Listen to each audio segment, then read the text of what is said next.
of debates, discussions, and lectures, a virtual room created to exchange ideas on the public realm of contemporary cities.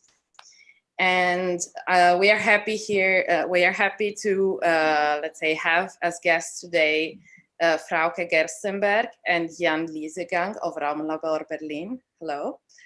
And the discussant will be Pippo Ciorra here on the screen already.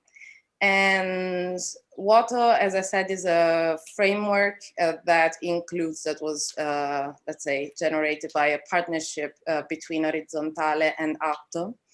And this event in particular was born out of a collaboration with Università degli Studi dell'Aquila and MAXXI Aquila, in the persons of Federico De Matteis, who is here on the screen, and Elena Perosi, who have supervised and produced the initiative.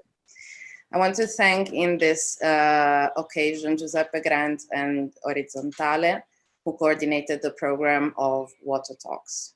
I would like to give the word to Federico to introduce himself on the program. Thank you, Giulia. Hello, everybody, and welcome in particular to the Raumlabor team. We're very pleased to have you here. Just a very quick welcome from the University of L'Aquila and my department.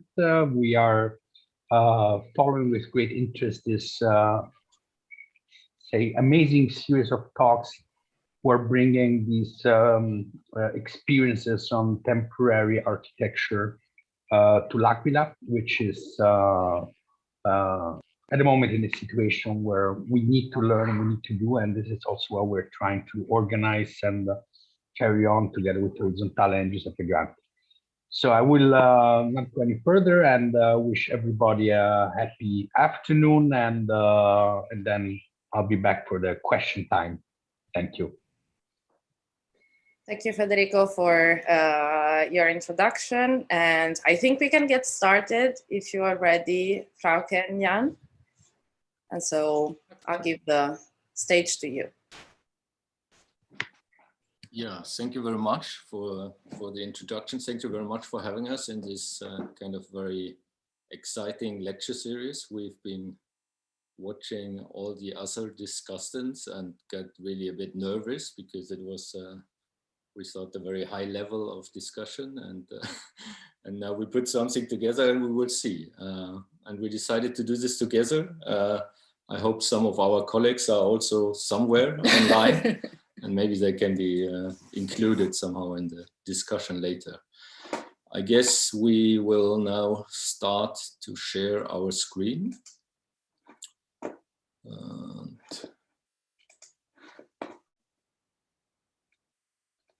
Yeah, try if this works.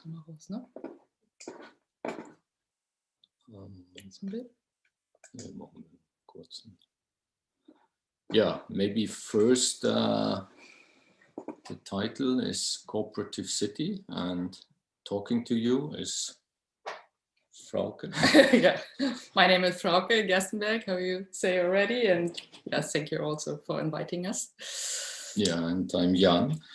And yeah, we try to extend a bit this kind of idea of temporarity in the direction of how can this continue, or how can this become more sustainable, or how can our projects also kind of scale up and maybe be more powerful in the whole debate of city development. And in this kind of sense, we also decided to go from kind of small projects to bigger projects. And yeah, here you see our last group picture. We're still 9 partners, and this is a floating university that you're looking at. And yeah, maybe in the later discussion we can talk more about how we all do different things and all still do everything together in a way. But for now we will concentrate maybe yeah, on the city. And yeah, to maybe give an idea to the students or people that don't know us at all, I was trying to put together some like arguments or slides in the beginning that are a bit like an underlay for this talk, and they're not really logical in any sense towards the project that we're showing, but they're also kind of a state of like where we are with our thinking and where we are in our society today. And I think for Raumlabor, the kind of whole story of dealing with the city pretty much started with this kind of collapse of the Berlin Wall. Wait, I just make this small.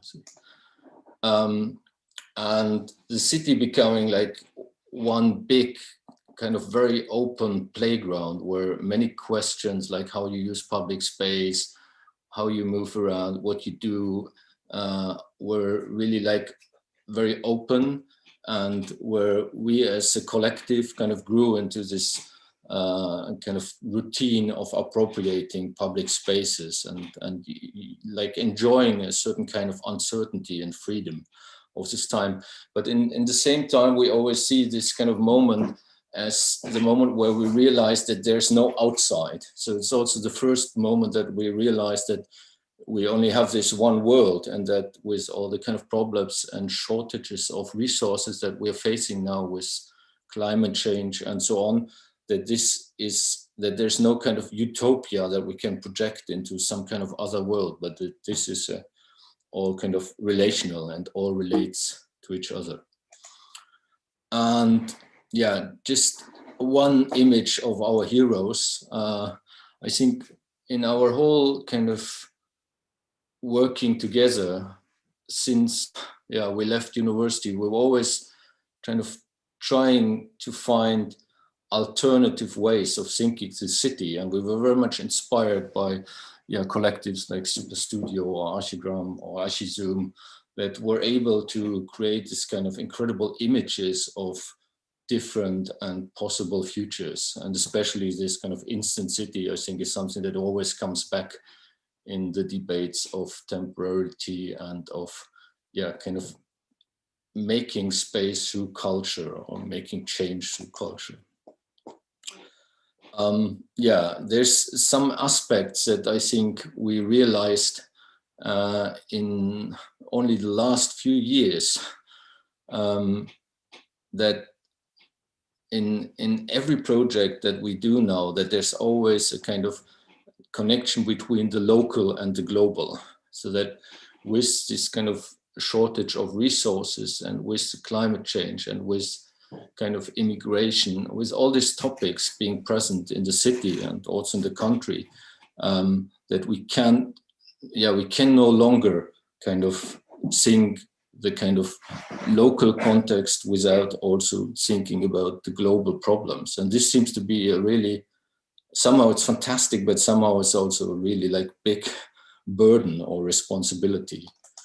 And the second thing that we wanted to mention is that I think that we all kind of struggling still with the kind of virtualization of the public sphere, but also the kind of what I would call the kind of digitalization of almost everything, and that we still don't know how this relates to our profession, relates to our city, that we're still working on ourselves, on our everyday routines to kind of cope with this kind of revolution that we're in the middle of, and that brings us into a kind of constant mode of change by always new apps and adaptations and new habits. And especially kind of, I guess with the pandemia, this has even been increased and been more kind of present than ever.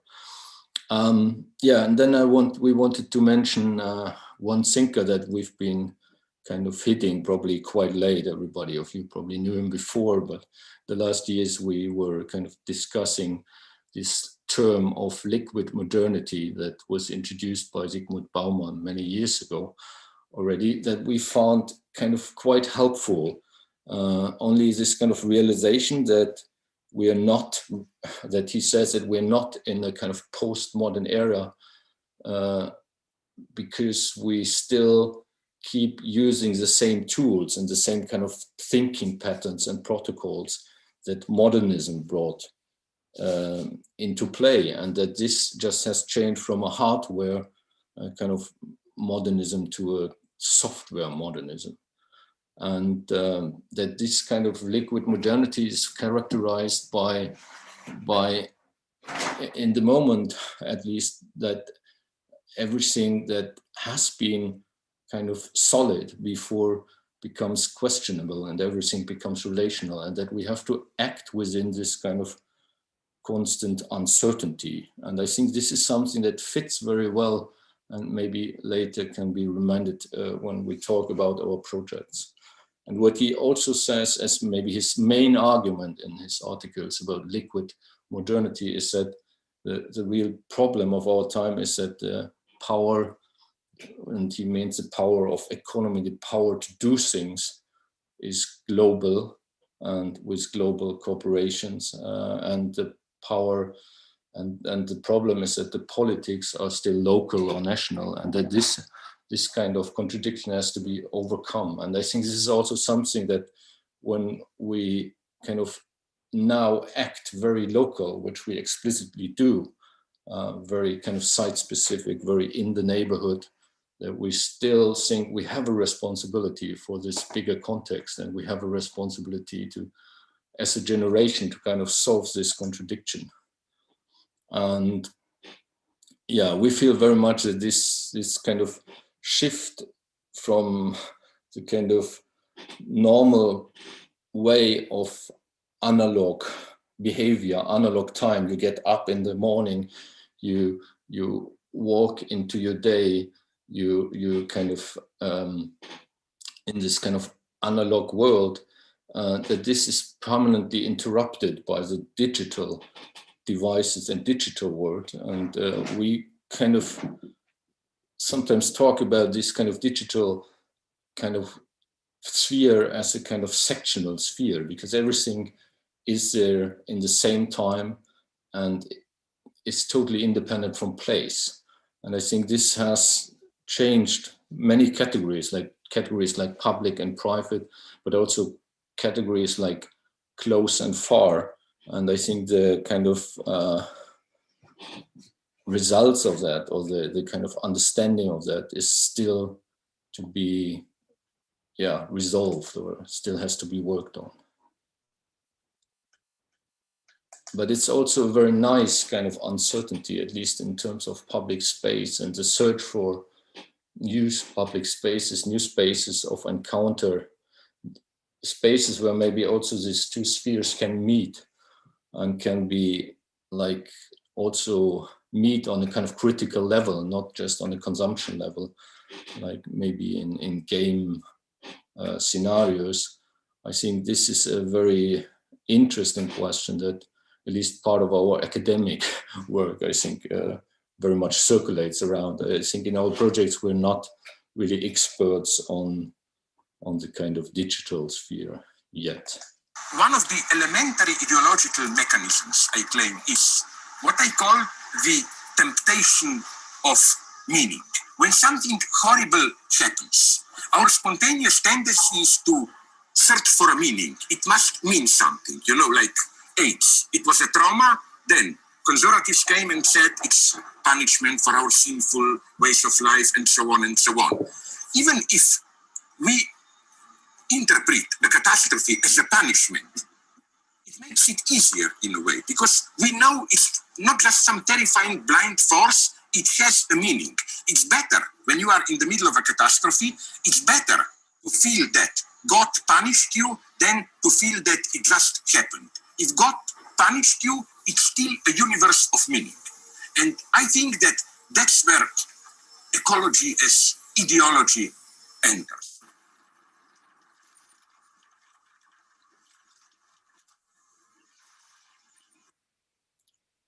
Yeah, and now with this very kind of short statement by Zizek, I give over to Frauke, who's starting to talk about projects with our little encounter on L'Aquila.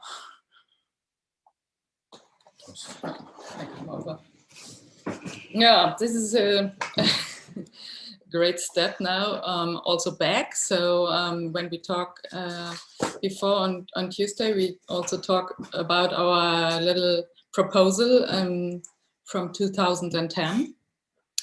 We were lucky guys and we're 1 year in Rome in Villa Massimo, and there we have this, there we met people who asked for a proposal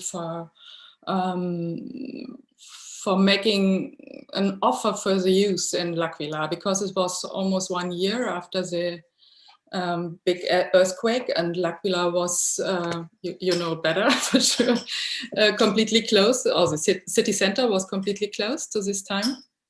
And it was all this red zone, and this is one image of our excursion. We met, we went there, and this we have a permission to go there. It was really empty, only dogs running around, and I never saw something like this before and after either. So you have these closed houses, but on the other hand also these really open houses, and this you see all this privacy directly, and all people were gone. And this very strong impression leads us to the first part of our proposal, that we thought it's very important for people to get back in the city center. So we thought the city, also if it's not possible to renovate every house so fast, it should be possible to walk through your city so that you still can see what happened, that you can go through the streets and the places. And so we thought it should be possible to reopen the city in 3 phases, and start from the main roads and the main places, and step by step open the public space and give it back to the people. Yeah, I already mentioned this strong impression from these open houses, and it reminds us really on Godmother Clark, and on this strong idea also. It's not only destructive, deconstructive, it's also very an attractive moment. And so we were thinking about how we can build an attractive open house and give it like an open house for meeting for the student and the young people. And so we developed first this concept and try really a lot in modeling to how it can open and can be not so much a house and more an object with this fold out and make a relationship with the outside.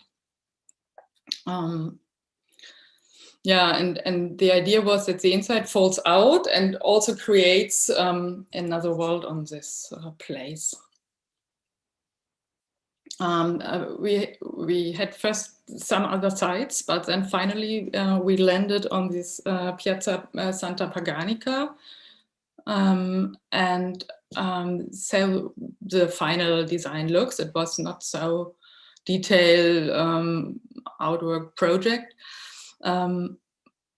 But you see, yeah, that all the space, it offered a cinema, a possibility for showing films, for a little theater, a situation for a cafe, and for sure some party or events for young people. And the other reason was really that there was a tendency, because the city was so close, that all people were meeting in between on the outside, on the shopping mall places, and there was really, the people were really afraid, no, that the city center will play no role anymore. Yeah, here you see the setting on the small building, and how it could work with the coffee and the people, and how it looks if the furniture went on the place. And when we look today on it, I thought it would be really nice to build it with the recycling materials from all these rotten buildings. And this was the idea from OpenIt and folded together. Yeah, and then we were first very happy because it seems so that this Casa Risparmia di L'Aquila will really sponsor this project and realize it, but then suddenly our big fan, Mr. Marotta, disappeared and we never know what happened really exactly. And the project finished and it never landed in reality.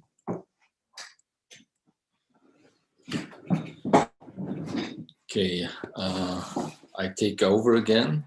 This we put in because this is not the first time that we met horizontale, but it's maybe the moment that we fell in love.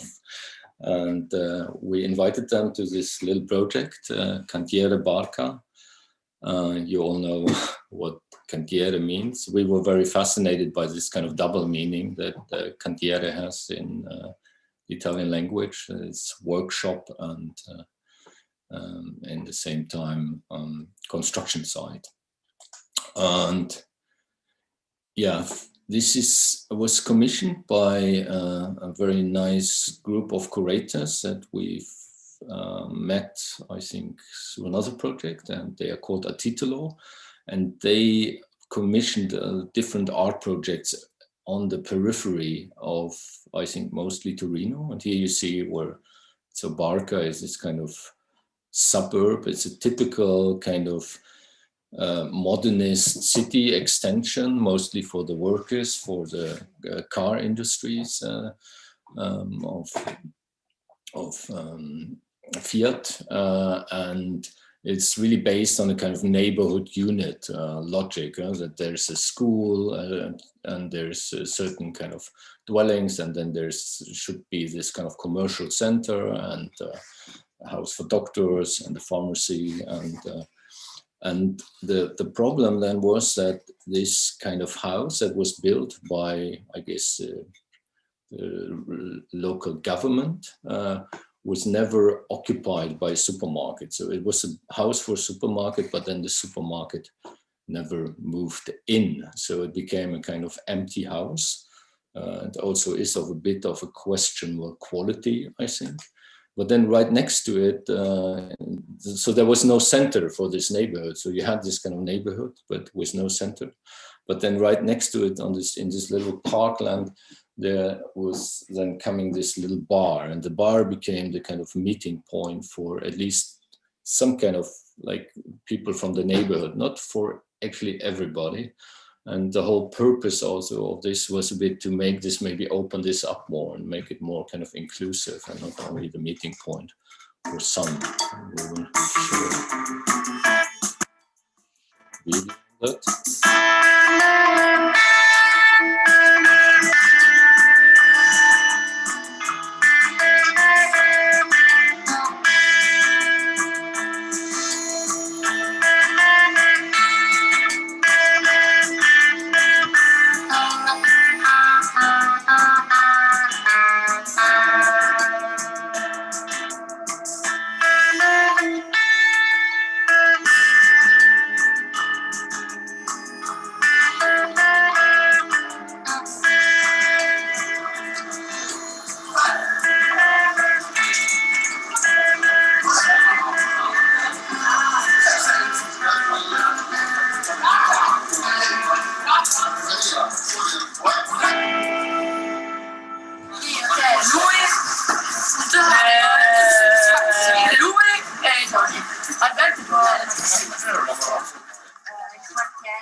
Come ad esempio una barca, visto che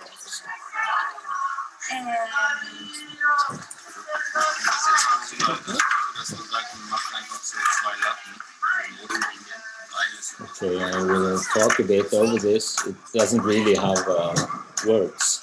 So the strategy that we worked with, we decided, because it was a very small kind of art budget. I think we had 10,000 euros for the whole project, including also the honorars. And so we asked Titolo to prepare this and to just collect certain kind of recycling materials. And I think we had asked for doors, but they found windows. So when we arrived, and this is something that we almost made a strategy for different projects. When we arrived, we made this first day where we just started to work right away. And we worked on this sign Cantiere Barca. First to learn what is possible within the group, to get to know each other, and also to learn how to use the tools to make a kind of basic introduction about security and about how you can construct things. And then after that, in the following days, we split in different workshop groups. And here you see one group that was mostly concerned with making like seating devices and little stages that would connect this little bar area within this green area and this a bit strange portico building that was half empty and half occupied by a daycare center for elderly people. So it wasn't totally empty, but it was also partly in use. Yeah, it's a bit irritating, these super fast images. Yeah, and the nice thing about this project was that it really became kind of, it was supposed to be there only for 3 weeks. And then we had this fantastic ending party. And then there was also the cultural mayor coming, and we were sitting all together and thinking how we could kind of sustain this very nice kind of atmosphere and this initiative. I mean, there were more than 50 people involved from the neighborhood, mostly young people, but also in the end, quite some elderly people that had experience in constructing, and everybody was trying to finish this house and trying to finish the whole site. And with one group, we were kind of deciding to build the star house, which then became also a bit the kind of symbol for, yeah, now I have to turn on because you have to hear the music. And it became a kind of routine. We went there 4 times for 4 different workshops, always invited again by a titulo in cooperation with many other local initiatives. And we would always do this 1-week workshops, and we would always end in a big party, and mostly also in a soccer tournament, because we were, and this is also always the moment where this kind of not closed group, but a workshop is also always a bit of work in itself, and where this then opened to the whole neighborhood and became a kind of discussion and discourse again. Yeah, I will cut this here because, and yeah, just to talk about some tools. And one tool that we developed there was this kind of, we called it a kind of open sketchbook. So for every participant, we made this kind of sketchbooks, and we would explain exactly what the kind of circumstances were, and that we already had some ideas, and that we are professionals, and that we do this to work together, and that we have certain materials, and then the rest of the kind of pages were empty. And then we really tried with in each of these little workshop groups to really try to make people also enable them to become a little bit architects or constructors and to draw, to help drawing. And here you see, then I think it was the second workshop where we said we only do improvement, we don't build something new. And this was it's a bit the unhappy, lucky moment that we invited Horizontale to help us taking care. It was a care workshop. So they had to, with us, build this kind of metal roof for this little playhouse that we've designed in the first workshop. And then they also did a small seesaw that they did as their kind of new contribution, which was also very, very much loved by the kids. And for us, the most interesting thing here was that we had very nice like rounds of kind of what you could call like direct democracy. That we had this round where everybody who was involved had the opportunity to talk, and we did this kind of presentations every evening with all the kind of people involved, what happened over the day. And this really kind of led step by step to a quite interesting development. And we came back and we did the garden, and then the people from Barker, they really wanted some permanent spaces. So in the end, they would occupy an old butcher shop and the old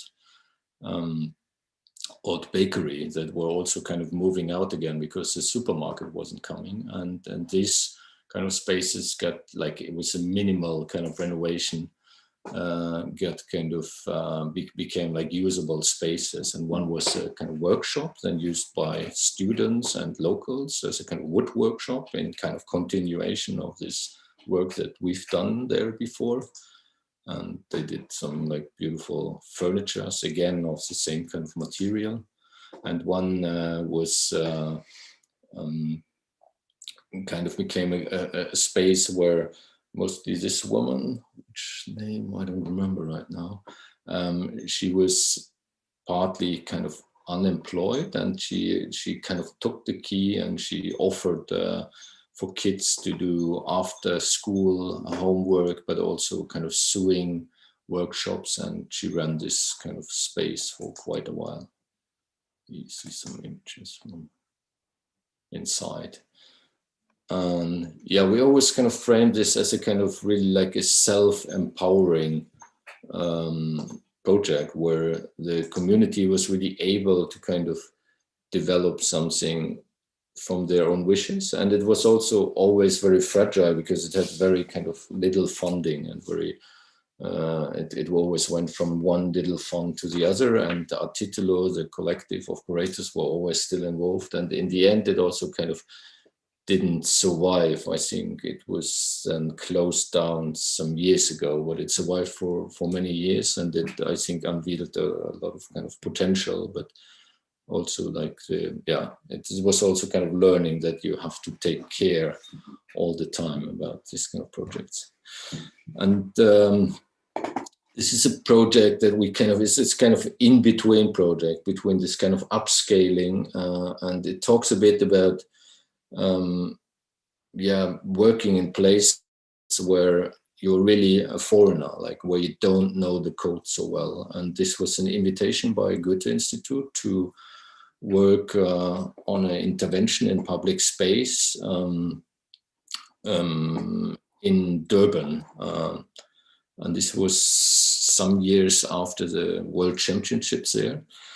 And we got partnered up, or we found a guy who is from Dala Collective. His name is Dung Yangar.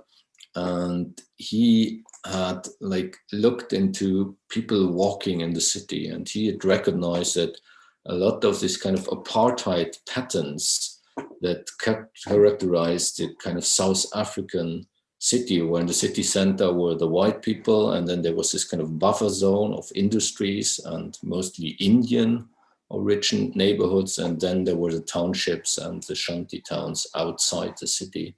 And Black people had to leave this kind of city center in the evenings. And this kind of partition of the city was still existing, but now also the center was obviously is occupied by everybody, but still the poor people are outside in these outskirts, and many of them can't afford even the kind of cheap mini taxi buses that mostly run the public traffic. And they just walk. They walk to the city to do business. They walk to the city to work. And they walk along, many of them, about 40,000 a day, walk along this Highway 7. That is the main access from Johannesburg to Durban into the city center.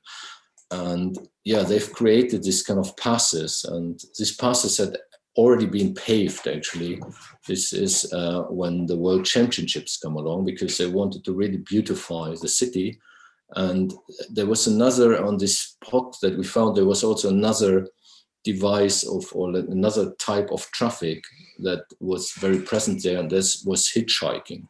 And hitchhiking in South Africa, we learned, is also much more common than in Europe. And you also pay maybe a little bit. So people really take you, and it's also old ladies that do hitchhiking. But when they did this kind of beautification for the World Championships, they didn't want this to be visible for the guests. So they kind of made this kind of very steep wall along the highway where the hitchhiking was going on, and they put all this kind of stones down. So then the hitchhiking kind of moved down a bit into this kind of curve and became much more dangerous in a way. And yeah, we thought, okay, this is really like an informal practice, everyday practice, how the city works like this, which is not recognized officially by the government. And what we proposed then as a project was to build a stair for the people to get down from this very lively area where also the minibuses stop, make a stair to the hitchhiking spot and make a kind of station for hitchhiking.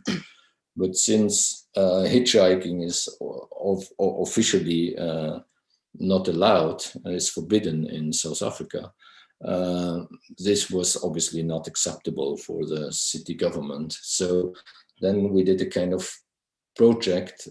We said, okay, we make a station, we make a roof, which is kind of station that recognizes this kind of different ways of traffic and how they meet. So the walking, the hitchhiking, and this informal buses that would also stop right here in front of a small shopping center that is just there. And we decided to work with cars because obviously this more like poor people that live in the outskirts, they cannot afford to have a car, but they all kind of desire to have a car to be kind of independent. And here you see Marius and Sam, our collaborators, together with the whole team of the kind of workers that made this project possible. And also when they got to know them, they also kind of learned that some of them walked to their job. So they had a full paid job, but they still had to work 2 hours in the morning to go to work to save money for their family. And this is what then was the outcome. We made this kind of concrete benches and this little wall of like forest of columns, and then just the shading roof, and also sometimes you have heavy rain, so it's also a rain roof. And it became, just by itself, it became a very social place, and also got kind of occupied, or like there's a certain group of a religious group that kind of controls this kind of space. So it's in a way we learned that in South Africa every public space is somehow ruled by some kind of community, and this one also got taken over and taken care of by a very nice community, which was probably good luck. It was also supposed to be temporary, and it's still there, and it will probably rust at some point, but it will otherwise probably be there forever, because this is also kind of a character of this maybe more sometimes dysfunctional or not so super functional kind of communities, that if things are there, they're also there and they stay. And here you see how the kind of 5 lines of traffic that have a lot of traffic jams kind of line up with this 5 lines of cars standing still as a roof. Okay, now we make a change again, and we kind of scale up a bit into a very interesting ongoing project in Berlin.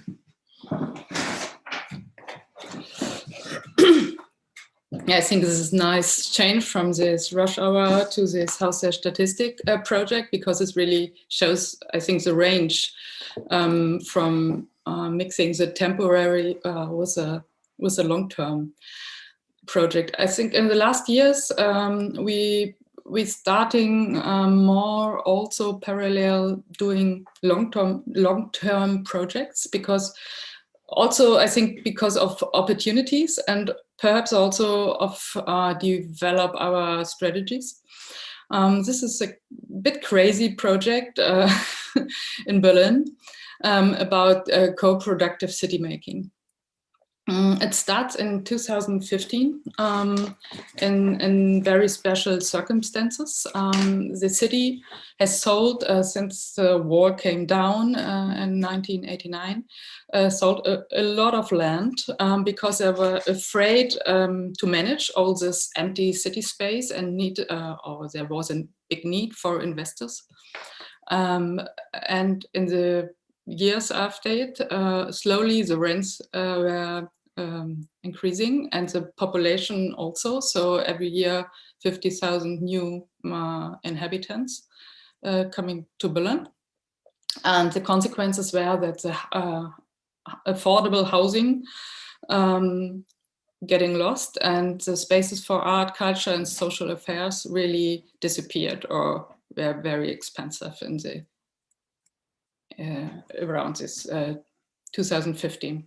The city center was really shown a big commoditization, and the project where you see here on the right in this yellow angle, it's really center of Berlin. So it's Berlin Alexanderplatz, and the building itself is a building of the GDR modern building period in the 70s. And it's built for National Office of Statistics, so the name comes here. First, the plans of Berlin for this big public city center was really a large-scale regeneration plans. And also the Haus der Statistik should be demolished. Sorry. But then suddenly in 2015, the perspective really changed because the rising rents, and then it collapsed also this refugee crisis in Berlin, that there really no housing anymore. And it was 1 year before the local selection. And there was a really nice protest activity here from the artists. They put this banner on the house, and it looks like such official that really the police didn't recognize that is an artist event. And there was a little change on this banner. There was not, instead of funded by the city and the EU and all this, there was demanded. In German, it's really nearby. It's gefordert and gefördert by. And so it was there for some hours only, but it was enough of time for getting on Facebook and social media. And so in the evening, the local mayor liked the story on Facebook, and then the guys call back and ask if it's serious, and he say yes, and then they make a call in Berlin, and it started this work initiative of Haus der Statistik, and this is our first sketch of the project from 2015, the concept sketch, which shows really easy what could be happen also in this empty house. Raumlabor is one co-founder of the initiative. There was a lot of other ones, so we are a group for a minimum of 3 to 5 founder groups also. And then follows in the next 2 years, there was really a campaign. We worked slowly, step by step, with the city to buy it back from the land, from the state, to develop it in another sense. And the next step was to found a cooperative and to recognize as a governor of civic demands. And this seems like a bit boring diagram, but it's really, for us, was really a big step. What wasn't possible until that point to make such a constellation in Germany. So we are one of 5 partners from the city government, district administration, the real estate management of Berlin, and one of the housing companies. The next step was to develop a planning process between bottom up and top down. And you see, it's not that easy to do it. It was a really nice and some months taking process as a dialogue process between this bottom-up group, this Corp 5 group, and the planning teams. And the goal was to preserving the existing buildings and to build, make new buildings for the other needs. Yeah, the first big step then was going on site. So here you see also the parallels, no, to our other projects. So it's scaling up, but on the other hand, I think it's also the same methods or the same work, no, doing it. And it follows a diverse range of participation formats. The final urban design was a mixed city building block, and the architects were Tele Internet Cafe. And yeah, the next step now in 2019 was to start with what we find there. Now, this was this empty building and the trash all around, and to start a development through pioneer use.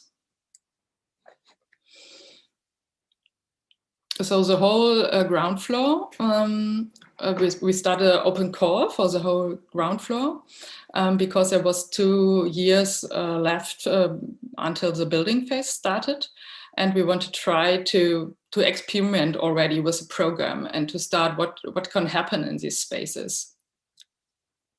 And at first we have some big cultural events, which allows us really to build infrastructure for the site. And then the first pioneers came to the project, and we have now really a lot of small groups and actors. Here's Corday Statistic. So they are singing every Wednesday, and this was a summer school. Running like from the university and Raumlabor also in the summer of 2019. And they bring or build up a kitchen. So since there we can also cook there, and trying out also artistic intervention, temporary things, and also exploring spatial potentials. In between now, there are also a lot of social interactions or interventions, like production of COVID masks. There was a big need here, and also open house and market offers. And also artists are included, and we have a lot of Discord, and like here in this example of Erik Dönrich. What is now really interesting for us to observe that we started with this a program that we really articulate. There's a big need in Berlin for education rooms, culture, art, neighborhood, social, but it was still perhaps a bit in convention, in a conventional order. But what we can really observe now is that in these pioneer user groups, the activities are really interdisciplinary clusters are arising, and the terms they are using and the manner in they are working is much more mixed up and produce really a new program. And this is what we this could never happen if we started with a master plan, I think.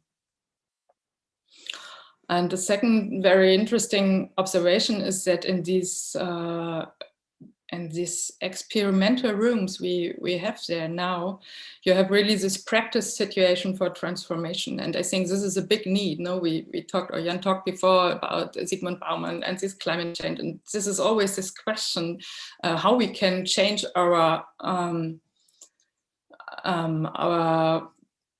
everyday life, no? How we can really change our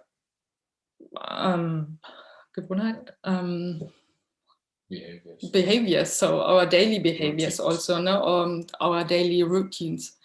So, and this is really interesting, so that the people have the possibility to share the rooms and to need it together, and it works, and they're really getting used to it, and they're so they're really arising a new system also in user spaces, and this is really successful also in this first phase. So what we are doing there, we're calling it's for us, it's more an expanded understanding from architecture. No, it's not only this sitting situation in the office and planning things, that you're going really on the site. No, that's change your perspective, and it's really you're leaving this this master plan level and going to an I level, and you're getting really involved. And I think this is perhaps an important thing, and this strong relationship on the site convince the people, the neighborhood, and also give you in different inner view on the things. Oh, this color, our next phase, black. So the next phase we have now is the building phase. It starts in the winter or in autumn now. And the project we're running the next 10 years, hopefully. And this is now the group of pioneers from the last last event. And I think perhaps now is also a very interesting moment of the project, because everybody can imagine what or have his own projection, no? So all is possible, and we will see what happens in the next 10 years. Okay, we took 50 minutes now, I think, including the introduction. So I will just very quickly show a last project, which is a bit of a parallel, has a lot of parallels to the Haus der Statistik, but it's not really bottom up, but it's what we call bottom up, top down, bottom up. So it's an initiative from the city of Göteborg. They want to develop their inner harbor, their former free harbor that you can see here. And this is part of a huge development along the river. And there's always been the historical kind of center on the kind of here, like the northeastern side of the city, which is a kind of good city. And there had always been the industries on the island on the other side of the northwestern side of the city. And just almost like mirroring the old kind of historical city center, there was this free harbor that was also bringing a lot of economy to the city. And the city founded this city-owned development company, and they would develop the whole kind of what they call the river city. And this development was mostly kind of headquarters and middle-class housing along the water and cultural institutions. And with this last or this latest kind of development in the what they call free hamnen, the free harbor, they wanted to change this, and they wanted to move from this kind of into something that was a bit like still kind of segregated, kind of bit posh areas along the waterfront to like a real inner city quarter with a very mixed neighborhood. And they made this kind of rule that they have to have 50% social housing. And they also decided to build a park, and this park is called the Jubilee Park. So it's a park that should have been opened last year actually for the 400th anniversary of Göteborg, but then it couldn't open because of the pandemic, and also the park wasn't finished. So there's a kind of, just that you get a bit of an impression of the kind of density that they're also looking after in this development. So it's a huge development. And here you can already see in this kind of overview plan that the park, which was starting as a temporary park, has already kind of changed the master plan. Just some images of the density that is supposed to come. And now a bit like how we get involved. So the city, they asked two curators from the south of Sweden to start on this piece of land on the harbor with a park 0.5, so a park before the park. So they would invite them and they said, okay, we get a 2 years contract and you give us a certain amount of money and we can do with that whatever we want, and we can invite artists to make a park. And we were lucky to be part of this kind of artist, and we started also just to go there and to get to learn what is happening there. And we also became a bit like the kind of people that would draw out the kind of the whole process. So we did this kind of process mapping. Here you can see like first artist intervention. In the forefront, you see what they call kind of a roller derby, which is a very soft kind of concrete where you can do roller skating, and also art piece by Haas and Hahn showing this kind of back of a boat. And we were asked to get involved in with a program of basing, and it was a very open like invitation, and we didn't really know what we were going into. So we went there in the late summer in September with just a little bit of planning and a big team. And we started with kind of doing this kind of mappings, what is already there. I talked about this before, picnic, people doing this strange kind of sailing, roller sailing. And we did a lot of research on what kind of materials are available from the city that could be recycled. We found windows. We started really with a group of young architects and people from the neighborhood to do the first kind of building workshops. Here we built this little entrance pavilion that later became a library. Yeah, it's already finished from used windows and these chunks that we cut on site. Then we learned how to do paving with a YouTube video, and we invited, these are two women that normally work for the local administration, but they decided to take some holidays and work with us, and they do paving here.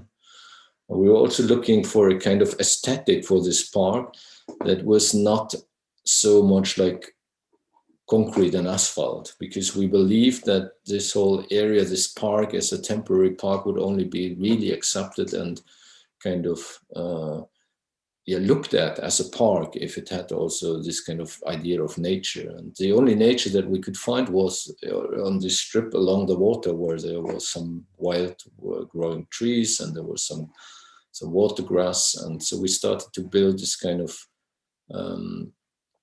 ramps and passes, and introduced the kind of tectonic on the land, which was always influenced by this like floating wood. And yeah, this is how it then turned out.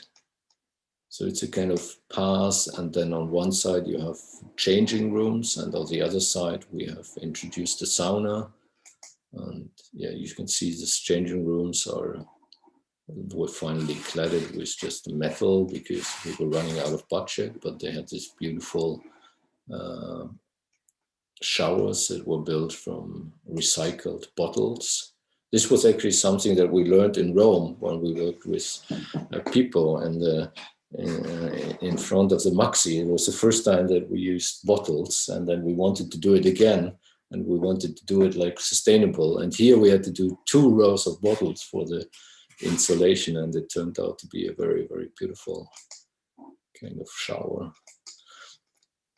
Yeah, and then we looked into other materials. We used this huge space to be like on-site. Also means that you can sketch with materials, that you can lay out all this kind of material to find the right kind of composition. And then we designed on-site this kind of strange sauna, which for us was in the same time a kind of landmark a little bit. And it had to be elevated to not block the view from the beach that was already in place. It is where we stand here with the camera. And then, yeah, after like 7-8 months of building partly with professionals, partly with ourselves, we kind of were able to finish this kind of sauna building. And Yeah, and here the main idea of the sauna, you can see, was this kind of immediate connection to the inner city, that you see, you're on the other side, but you're not really far away, and that people get used to even kind of use this kind of other side of the river to spend time, and that they start to have an opinion about this whole development as a kind of, to really make a kind of dialogue between the city, the people, and also the kind of development company. And then the sauna was kind of very successful, was always booked out. So then they wanted to extend with a pool, and we made another competition. We also got commission for that, and then we built this pool, which is a bio pool. So it has a natural cleaning device that sits on land with containers, and this then became really a place where many more people could use than in the sauna, where you always had to book in and you would just meet total strangers, which was also very nice. And here we also were started to be a bit tired of designing little things, so we just decided to make something that we call displacement. We bought these old steering houses of old boats and installed them for the lifeguards, and we created these lamps. I think that was the only design that could also be showers, as you see here, which is not very useful, because people always think that the lamps are showers and the showers are lamps. And then the whole kind of planning process developed further, and it was really the question, what happens with the place, because it was meant to be temporary, but then it was also quite solid, because it had to fit to all the rules and regulations, and it was becoming very popular, almost like a monument in a way for the city. And then the city decided to change the plan where the park should be, and the park is now very much in the center of the whole development, and also decided that we should extend this bath, or that the bath should be extended. And then we again applied for this job, and we started with that about 1.5 years ago, in collaboration with a Swedish architecture company called Essential, who were very nice partners. And the idea was, now the park was also there was a competition about the park, actually won by Atelier Le Bateau, also a friend of ours from Berlin, actually. And the idea was very much now to kind of continue this park into the water, and not to build kind of our idea was not to build a kind of isolated island, but really try to make something that you could also walk day and night. And that was also the concept for the bath, that it should run the whole year, and it should always be open, and should also be a destination just to walk and hang out. And you see now kind of the whole mode shifted totally. Like, we were now general planners for this. So we had all the engineers, everything under us, and we were suddenly in this kind of big architectural business, and in a very different role, also very enjoyable, but like for us also a huge shift of not being on site, really like planning, having meetings every week with the client and all the engineers. And the fantastic finding that we had at this time, like some years ago, was that there's the river, and then there's water coming in from the sea, and the seawater is salt water, which is heavier. And we found out that the seawater was clean enough to be swimming in, and the river water was too dirty to be swimming in. So we found this new kind of pattern, that we make bottom open swimming pools, where the seawater is kind of pulled up a little bit with little pumps, and then you can swim in the river, so to say, in clean seawater, and you don't need any kind of cleaning facilities for this bath. So it's a bath that almost uses no kind of cleaning energy.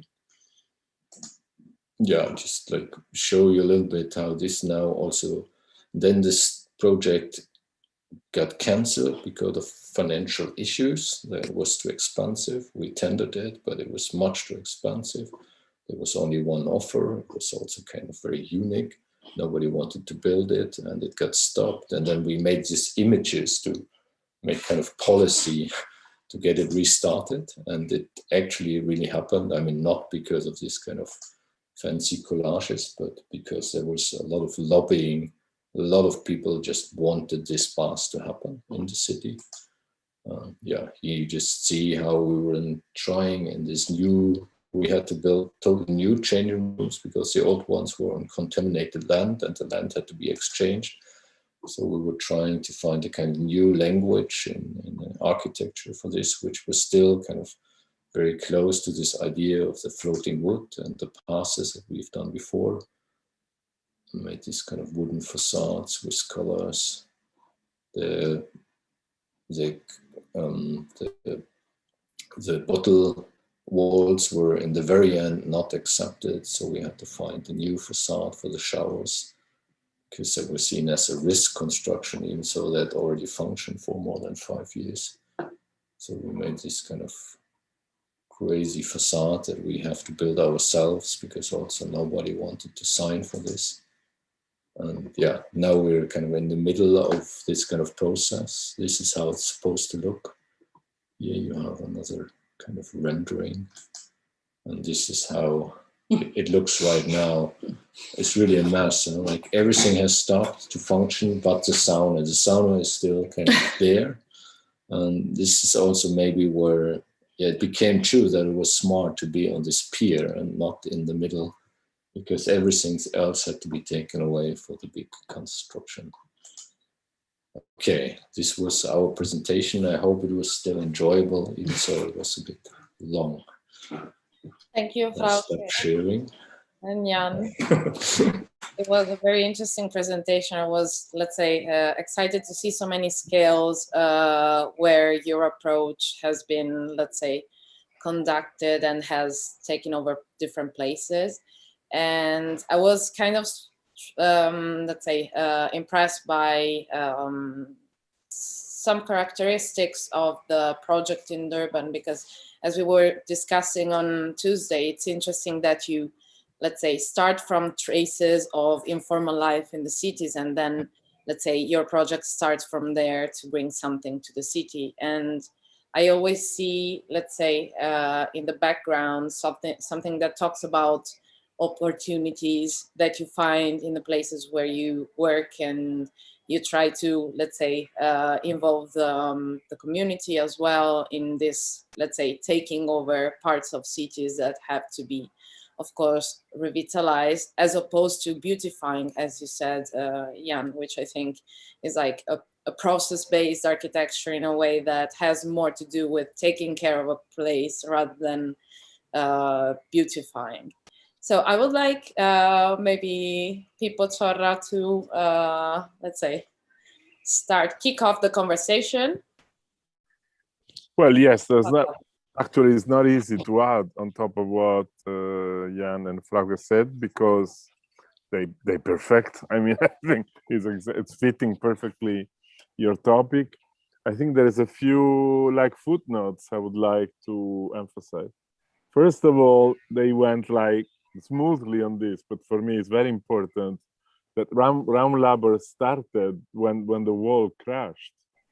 And the history of the city of Berlin is so important if you think of what happens in the... Can you hear me? I think their connection is a little bit unstable. It's them, very, yeah.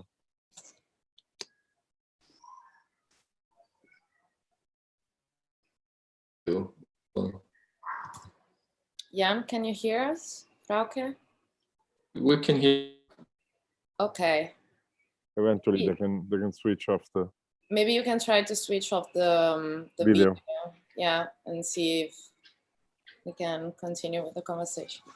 So you know what the 1989 means for Berlin.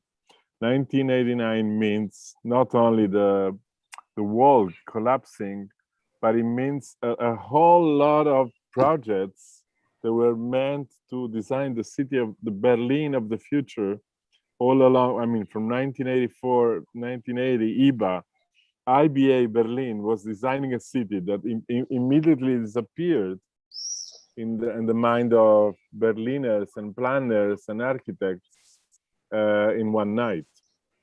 And so the city had to rethink itself completely after the collapse of the wall, not only the city, but also the people and society. And I think that's incredibly important. Also, if you think of the role the Italian architects had in that planning and building of Berlin in the 80s, in the IBA time.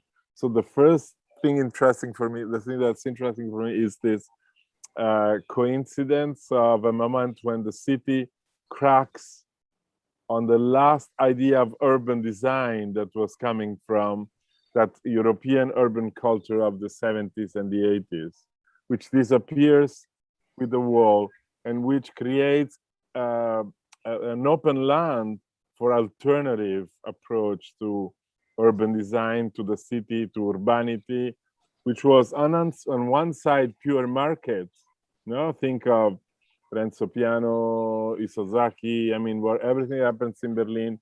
And on the other side means alternative, informal approach. This is extremely interesting because this kind of compromesso storico, no? This kind of historical compromise that put together Stimman with Aldo Rossi and Hajduk and all the guys in Berlin in the 80s fades away immediately. And the polarization is total. On one side, the big market, powerful city of development, and on the other side, things like raumlabor. I think this is important because it's the DNA of this thing. Mm. Then I will leave away Zizek because Zizek always makes me nervous, but no, I think the other extremely important point in the work is this relationship between the individual and the space. From the 20th to the 23rd century, the relation between the individual and the society changes completely. 20th century is the century of mass. So, no, political masses, fascist, communist, whatever, you have to be on one side or on the other side. Inter, Milan, Roma, Lazio, it's the same. That it's a bipolar, it's a dialectic century. This situation changes completely at the end of the century. The political frame becomes extremely more complex, and the individual, in the first moment, the individual wants to be alone because he wants to be the individual, not anymore one element in the mass. But then this creates weakness, no? Because this, you think you're the king of the world when you tweet on your Twitter, but then you're alone. No, you can say whatever you want. You can be as arrogant and as insulting as you want, but you're one. And they made very clear in the presentation that power is global, is even beyond our politics. You can imagine the individual. So what they do is to try to find a new paradigm for the relation between the individual and the public space, because the public space is the public sphere, and the public sphere is where we need to defend democracy. So the one day for us, the democracy was the city, the metropolis. Walter Benjamin, from Benjamin to Aldo Rossi, we thought that democracy was embedded in the design of the big city. This is much more problematic in our times because the forces designing the city are completely different. And so the individual has to find different way to build this democratic resilience, they would say today. So their projects, they work in this optic. They work to create a space where the public sphere and the public identity or community can be created. So I think they're super interesting devices from this point of view. L'Aquila, super interesting. What happened after in L'Aquila is exactly what you wanted to do, to make the public streets work, even though the buildings are still empty. No, this is what is L'Aquila mostly now. Durban, I mean, Giulia already emphasized that wonderful Durban event.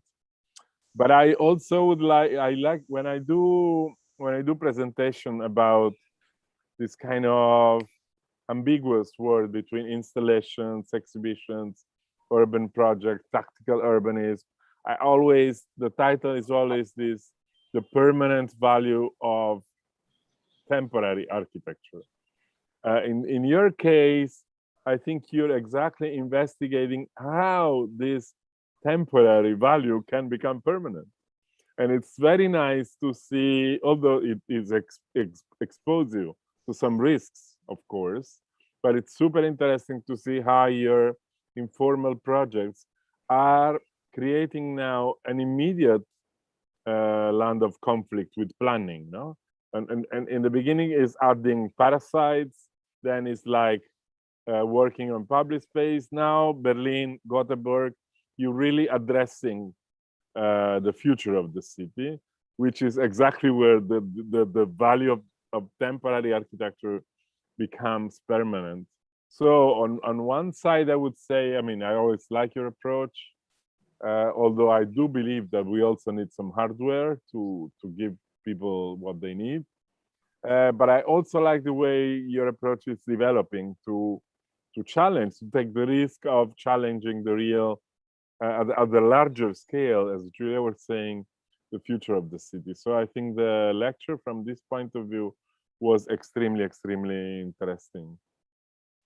People, I don't know if you, I think you have an opinion, that definitely. I'm full of opinions. Yeah. Everybody knows this. But I was wondering, let's say, I think Raumlabor was, let's say, involved in that, in Jeremy Till's spatial agency, with his research on architecture depends, etc. But Jeremy Till is a friend. Yeah. And I was thinking about this evolution, let's say, in the not in the approach, but it's like more in the governance of the project. Yes. That's like that kind of evolution that Raumlabor had and is having probably.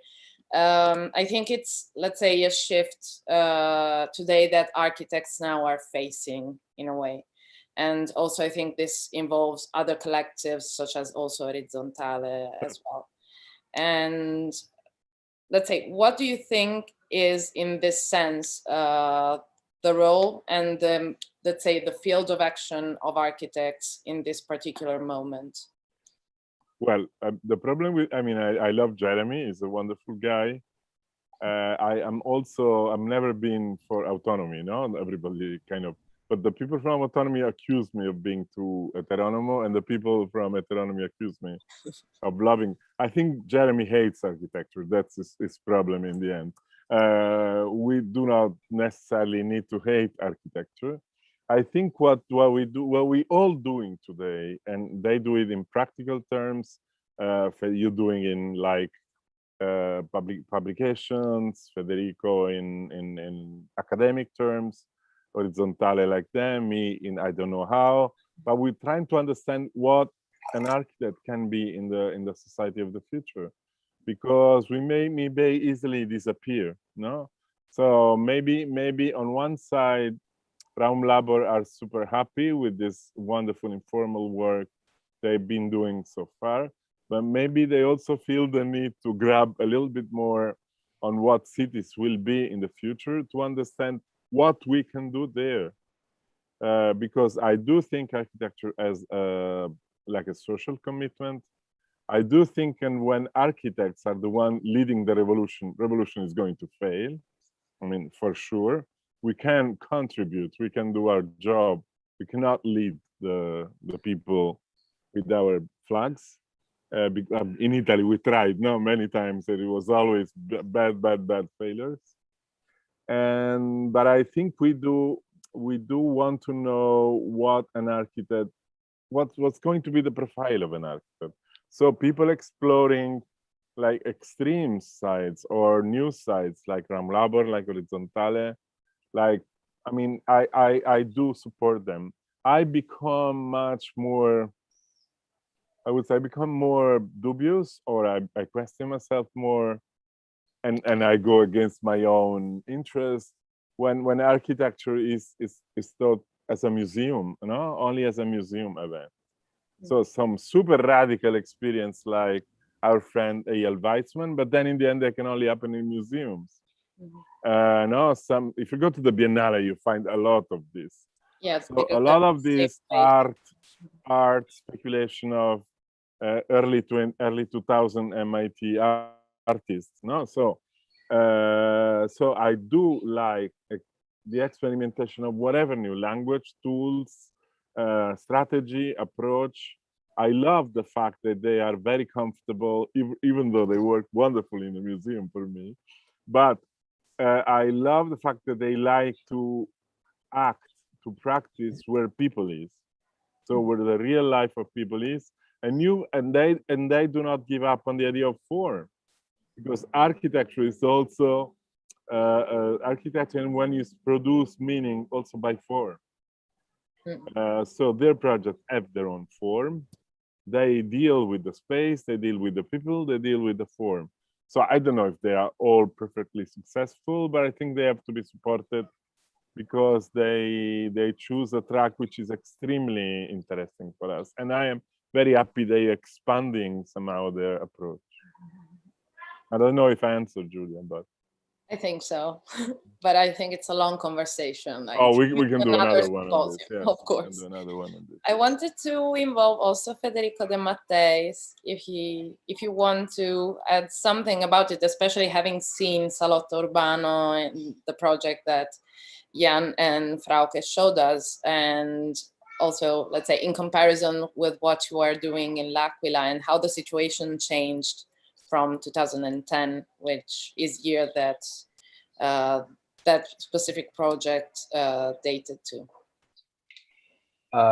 Yes, first of all, I want to thank Jan and Frauke. I think the update on the work is very interesting, and there's always a never-ending experimentation and search for new solution. Well, the situation in L'Aquila has changed quite substantially because Salotto Urbano goes back about a decade. And at the time, obviously, L'Aquila was red zone largely. Today, the city is the center of the city. The portion where your project was is pretty much up and running again, not entirely, but it's, I mean, every time, every day, there's something new opening, and obviously the reconstruction is still one more decade to go probably, and lots of problems to tackle, but it's true that a huge effort has been done.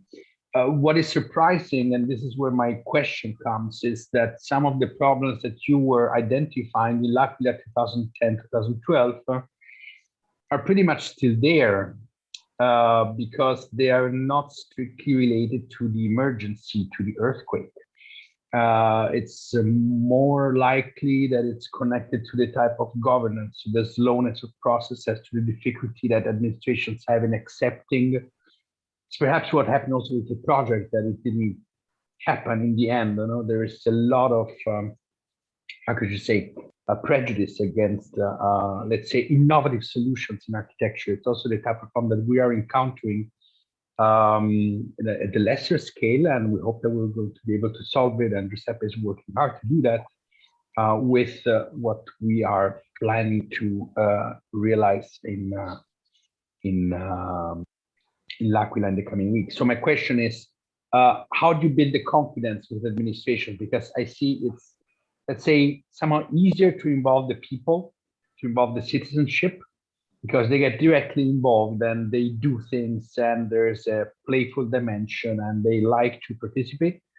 But at times it seems, at least in some cases, that the administrations are not as ready to take part and to give the support, because they find themselves facing something that they do not know too well, and they cannot control their conventional, let's say, processes. So how, in your experience, how do you build this confidence?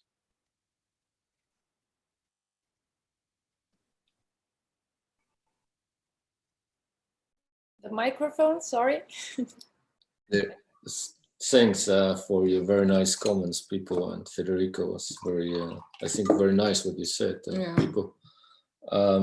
And to your question, I mean, I think there's very, very many different cases that we're working on. And right now, for just to give you one not so successful example, we have this floating university. We had it temporary running just on our own signature. Then we've made an association. We kind of moved out a bit out of the daily kind of control of this project. It's taken over by younger people from all different professions. It's a very nice association. We made a new building application to continue it. We got it continued to rent. We got very much support. But then now the nature department, they found some problems and they didn't grant kind of this place to be used in the way that it's in the building application. So now the whole festival is kind of stopped. Like, so it's it's also always like we feel that it's also not one city, yeah? Like it's many, like at least in Berlin, it's many different departments, it's many different kind of voices that have to be all kind of included in this kind of process and agreed upon some kind of compromise. If you're not kind of able to deal directly with whatever the mayor or like get some kind of, and I think what I find very exceptional in this project, the House der Statistik, this was also why we were showing it.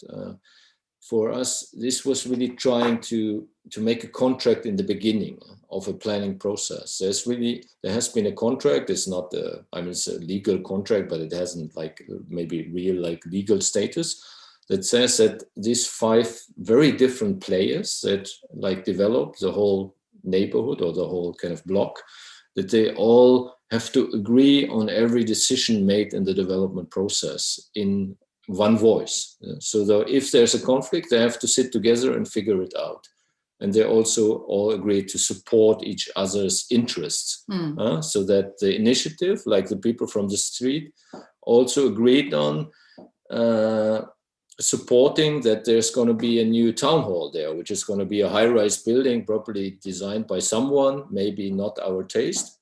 But we said, okay, if you, like it's a kind of leveling on interest, built, but mostly it's a building of trust by working together, by having all these meetings, by inviting people to summer schools, by inviting them into the planning process, by having a different planning process, not a competition, but a kind of parallel assignment with a dialogue process with the users, and all this kind of little steps that we started to call like cooperative city development, at least up to now, seem to make a very different and productive process possible.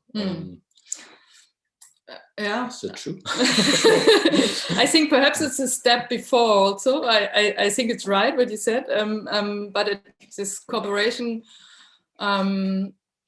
was in 2018, so there was 2.5 years work before for building this trust, I think. So I think you need a lot of time and patience, but I think in cities like Berlin, perhaps it's in bigger cities, or I don't know if it's in L'Aquila, the situation is a bit different, I think, is that also the politics is aware of difficulties of this development through investors and this communalization of the city centers, and also of the master plan acceptance in society. And I think for me a very nice reference here is Mark Tekesides. He wrote a book about collaboration. I don't know if everybody knows this. For me it was really really convincing. And he describes this our society today, this diversity society need much more strategies to deal with planning, with representation processes. And I think this is what politics getting aware here, slowly, step by step, but I think they're really looking for cooperations for the co-productive city, or ways to making this. And I think this is why we could convince them finally, because they also in the same truck with us sometimes now. Thank you. I think like we arrived at the very end of our conversation. It was very, very productive, I think, also, let's say, for you guests, and I hope also for the audience. I would like to thank again all the partners of VUOTO Talks, and thank you, Pippo, for being here as a discussant, and Frauke and Jan for being here and presenting your work to us. It was really insightful. And thank you again, Federico, for hosting us and being there. Grazie. Grazie a I tutti. will leave you by just saying that the next meeting with VUOTO Talks is on the 9th of August. And August. yes, no, sorry, 9th of, I wrote it down. Was Giuseppe. Oh gosh. Yeah, I think it's, Federico, help me, was it? June, I guess it's June, next week. Sì, perché il 9 agosto Federico è alle Bahamas, è inutile Sorry, che... guys. So the next guest will be Assemble Studio with James Binding, and discussants and moderator will be Rita Elvira Damo and Ludovica Carbetta. Thank you once again for being here, and see you soon. Ciao, ciao, ciao a tutti. Ciao a Bye. tutti. Bye bye, thank you. Grazie, Bye. bye.